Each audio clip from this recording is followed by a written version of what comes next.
Hello everyone, how are you doing? I hope you all are doing well. My name is Anjali and you are watching me on English by Anjali Yadav. Now today I am going to teach you past and definite tense, which is one of the very interesting topics. So let's begin. So this is our past and definite tense example in Hindi. So this is our affirmative sentence. तो हमें इसके लिए क्या करना है, अभी हमें देखना है कि जैसा कि ये हमारा affirmative sentence है, सो हमें यहाँ पे देखना है कि पास्ट एंड डेफिनेट टेंस के रूल क्या होते हैं, इनकी हिंदी में पहचान क्या होती है, किसके हेल्प से ये सारे सेंटेंस को सॉल्व किया जाता है. क्योंकि ग्रामर में देखा जाए तो ये सबसे अनोखा कह सकते हैं कि बहुत ही अलग लेवल पे होता है. जब भी हम पास्ट की कोई स्टोरीज़ बताते हैं, किसी को पास्ट में घटी घटनाओं के बारे में एक्सप्लेनेशन देते हैं जिसमें कि पास्ट एंड डेफिनेट टेंस का यूज़ किया जाता है. मोस्टली ये टेंस बहुत ही ज़्यादा यूज़ किया जाता है जब भी हम कॉन्वर्सेशंस करते हैं. सो आइए देखते हैं इनके रूल क्या है. रूल इसका बहुत ही सिंपल है, जस्ट ये दिखने में टफेस्ट है, लगता है कि बहुत टफ है, बट इसके रूल बहुत ही सिंपल है. सब्जेक्ट प्लस V2 मतलब होता है कि टू मतलब होता है वर्ब की सेकेंड फॉर्म, V1 मतलब होता है वर्ब की फर्स्ट फॉर्म, V2 मतलब होता है सेकेंड फॉर्म.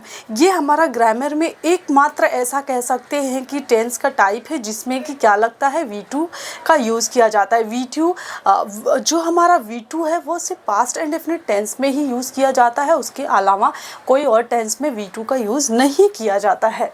सो ये V2 के वजह से ही बहुत ज़्यादा कन्फ्यूज़न होता है इस टेंस में.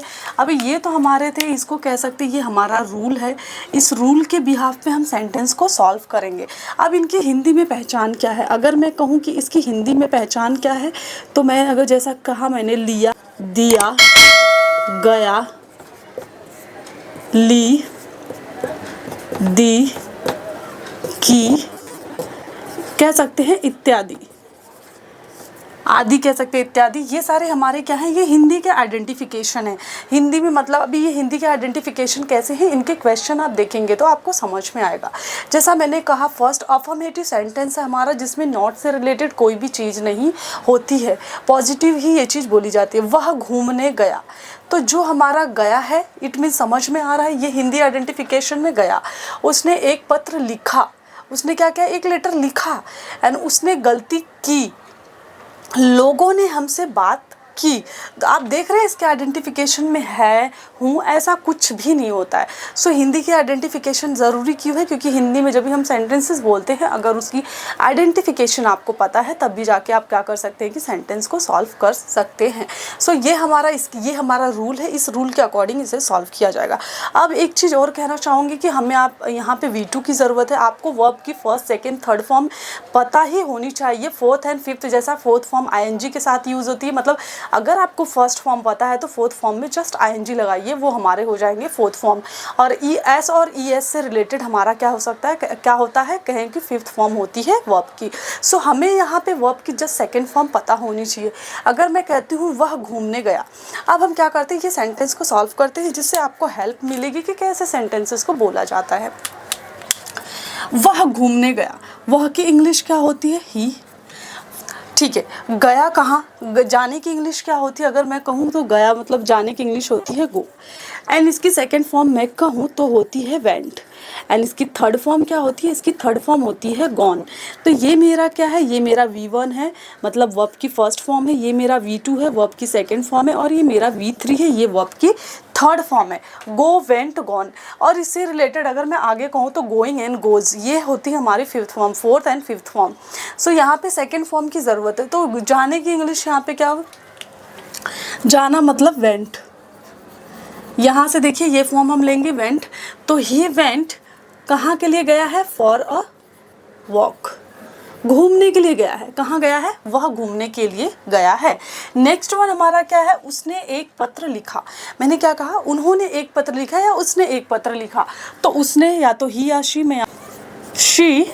अब तो यहाँ पे बात आई, लिखने की इंग्लिश क्या होती है, लिखने को इंग्लिश में कहा जाता है राइट. ये तो हमारा V1 है, कह सकते हैं वर्ब की फर्स्ट फॉर्म है. वर्ब की सेकंड फॉर्म क्या होती है, राइट की जो सेकंड फॉर्म क्या होती है, wrote. And third form is what, written. तो ये हमारे फर्स्ट सेकंड थर्ड फॉर्म. तो सेकंड फॉर्म हमारा क्या है, रोट. रोट यहाँ पे हम क्या करेंगे, यूज़ करेंगे. तो यहाँ पे मैंने कहा शी रोट अ लेटर. अभी मैंने अ क्यों कहा, सी रोट अ लेटर, क्योंकि उसने एक पत्र लिखा ना, तो दैट इज़ वाई यहाँ पे आर्टिकल। ये आर्टिकल जब भी मैं आपको सिखाऊंगी कि आर्टिकल्स होते क्या हैं, तभी मैं आपको वहाँ पे आर्टिकल्स की डिटेलिंग में बता दूंगी। उसने गलती की, उसने गलती की, या तो लड़का हो सकता है या तो लड़की हो सकती है। तो अगर मैं कहूँ ही मेड अ मिस्टेक, यहाँ पे देखिए, यहाँ पे जिसको मेड मैंने क्यों यूज़ किया, मेड जो होती है वो मेक की सेकेंड फॉर्म होती है। सो यहाँ पे वो सेकेंड फॉर्म यूज़ किया गया, ही मेड अ मिस्टेक, उसने गलती की। ये जो मेड से रिलेटेड, मेक से रिलेटेड वीडियो बनेंगे, उन पे सारे आपके जो मेक से रिलेटेड डाउट्स हैं वो क्लियर हो जाएंगे। नेक्स्ट वन है लोगों ने हमसे बात की। लोग मतलब क्या होता है, लोगों ने हमसे बात की, लोग मतलब पीपल। तो अभी इस सेंटेंस को कैसे फ्रेम करेंगे हम, पीपल। अब पीपल तो हमें पता है, लोग को पीपल कहा जाता है, ठीक है। बात की सेकंड फॉर्म क्या होगी, बात जो होता है, बात मतलब होता है स्पीक, तो उसके वर्ब की सेकंड फॉर्म क्या होगी, spoke. People spoke with us, people spoke with us, लोगों ने हमसे बात की। जैसा कि आप देख रहे हैं, ये हमारे अफर्मेटिव के सेंटेंसेस 4 एग्जाम्पल मैंने लिए थे, वो चारों एग्जाम्पल को हमने कंप्लीट किया है with the help of rule. तो अभी इसमें देखिए, अफर्मेटिव सेंटेंस होता है, नेगेटिव सेंटेंस होता है, interrogative and double interrogative. Interrogative में जस्ट कैसा होता है कि अगर मैं जस्ट एग्जाम्पल यहाँ पे दूँ, इंट्रोगेटिव मतलब क्या, वह गई, तो आप बोलेंगे हाँ गई या नहीं गई, तो जस्ट मैंने नहीं पूछा कि क्यों वह गई, जस्ट तो वो जैसा होता है इंट्रोगेटिव में हाँ या ना में क्वेश्चन के आंसर्स दिए जाते हैं। अभी हमने अफर्मेटिव कंप्लीट किया, अब हम देखते हैं नेगेटिव कैसे बोले जाते हैं। सो जैसा कि अभी आप देख रहे हैं यहाँ पे नेगेटिव सेंटेंसेस फ्रेम करने वाले हैं, तो मैं इतना कह सकती हूँ कि हमारा अफर्मेटिव सेंटेंस का subject plus V2 plus object था। It mean subject plus verb की सेकेंड फॉर्म प्लस ऑब्जेक्ट, ये हमारा रूल था अफर्मेटिव सेंटेंस का। बट अगर अभी हम देखें नेगेटिव सेंटेंस के रूल, तो वो टोटली चेंज है। सो लेट्स सी, आइए देखते हैं। जैसा कि मैं कहूँ, हमारा यहाँ पे क्या पहले होगा, सब्जेक्ट एंड प्लस, यहाँ पे हमारी हेल्पिंग वर्ब होगी डिड नॉट, क्योंकि नेगेटिव सेंटेंस है इसलिए डिड नॉट प्लस यहाँ पे हमारा होगा वर्ब की फर्स्ट फॉर्म प्लस ऑब्जेक्ट। ये हमारा क्या है, ये हमारा कह सकते हैं कि पास्ट एंड डेफिनेट टेंस के नेगेटिव जब भी हम फ्रेम करते हैं तो ये रूल के यूज़ किए जाते हैं। जस्ट मैंने क्या किया है, ना लगा के एज इट इज सेंटेंसेस लिए हैं। वह घूमने नहीं गया, उसने एक पत्र नहीं लिखा, उसने गलती नहीं की, लोगों ने हमसे बात नहीं की। इट मीन्स कि क्या, जस्ट मैंने नहीं यहाँ पे किया है। सो यहाँ पे फॉर्मूला जैसा कि मैंने लिखा, subject plus did not plus verb की फर्स्ट फॉर्म प्लस ऑब्जेक्ट, ये हमारा होगा नेगेटिव सेंटेंस का फॉर्मूला। सो आइए सेंटेंस सॉल्व करते हैं। जैसा कि लिखा है, वह घूमने नहीं गया, क्या लिखा है यहाँ पे, वह घूमने नहीं गया। तो अगर मैं कहूँ he did not go for a walk, he did not go for a walk, मतलब कि वह घूमने नहीं गया। आप देख रहे हैं ये वाले जो रूल हैं काफ़ी चेंजेस है। इसमें वर्ब की फर्स्ट फॉर्म में जस्ट याद रखना है कि जो हमारे अफर्मेटिव सेंटेंस होते हैं उसमें ही V2 होता है, बट उसके नेगेटिव सेंटेंस में डिड नॉट, मतलब ये हमारा डिड नॉट हमारा क्या है, डिड हमारा यहाँ पे हेल्पिंग वर्ब के रूप में काम कर रहा है। सेकेंड क्या है, उसने एक पत्र नहीं लिखा, तो ही और शी कुछ भी ले सकते हैं, मैंने लिया शी डिड नॉट, यहाँ पे हमें वहाँ पे रोट लिखे थे बट यहाँ पे लिखना है क्या, she did not write a letter, क्योंकि हमें यहाँ पे क्या करना है, फर्स्ट फॉर्म ही लिखना है, सेकेंड फॉर्म नहीं यूज़ करने बिकॉज ऑफ डिड के वजह से। यहाँ पे हेल्पिंग वर्ब हमारा क्या है, हेल्पिंग वर्ब हमारा डिड है। नेक्स्ट हमारा क्या है, उसने गलती नहीं की, क्या कहा है, उसने गलती नहीं की, तो यहाँ पे उसने की मैं अगर ही बोल दूँ, he did not make a mistake.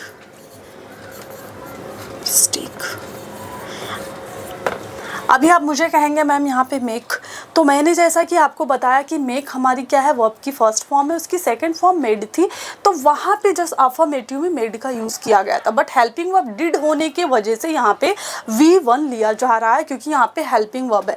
जो हमारा अफर्मेटिव सेंटेंस था उसमें कोई भी हेल्पिंग वर्ब नहीं थी। सो देखिए नेक्स्ट क्वेश्चन क्या है, लोगों ने हमसे बात नहीं की।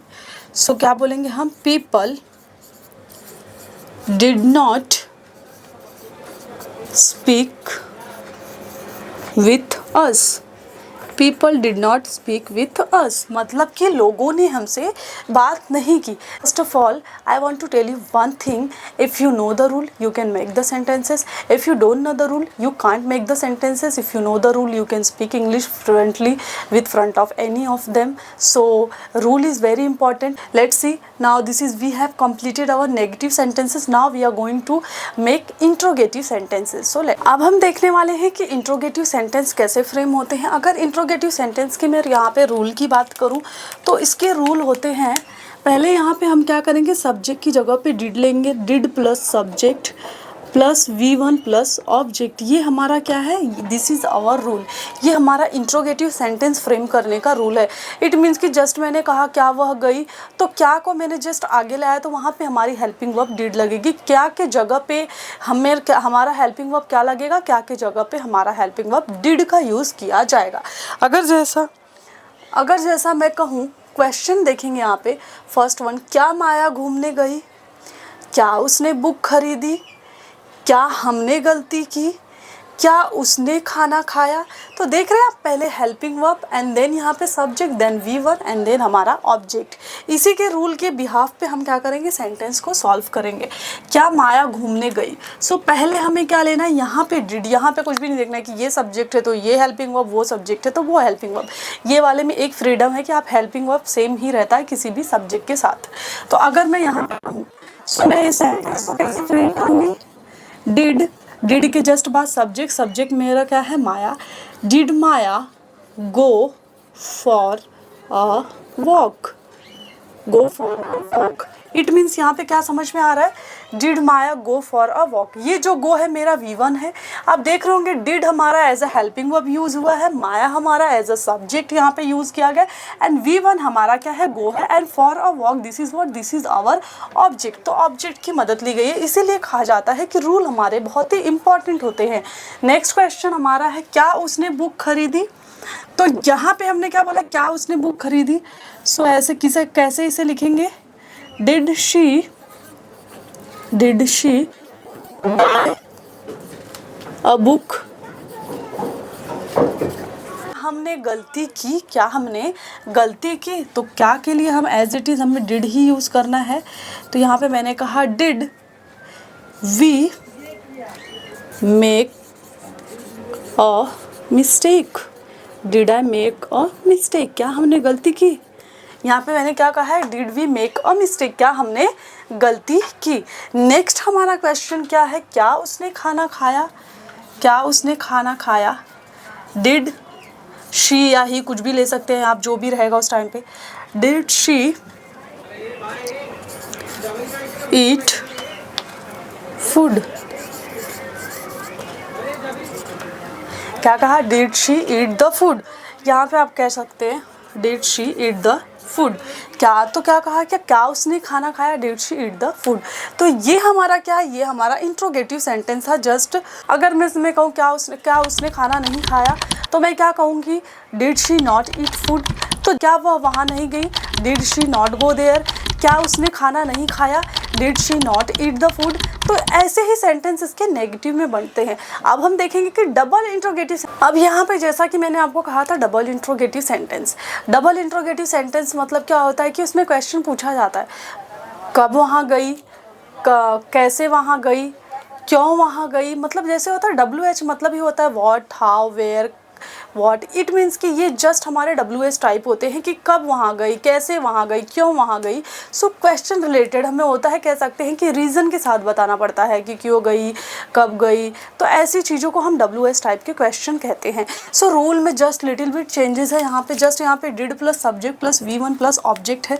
सो यहाँ पे हमें क्या करना है, स्टार्टिंग में WH यूज़ करना है। WH मतलब कि जो भी, जैसे कि क्या, कब, कहाँ, कैसे आएंगे, सो वो हमें यूज़ करना है। जैसा कि मैं यहाँ पे सेंटेंस ली हूँ, आपको क्लैरिटी मिल जाएगी।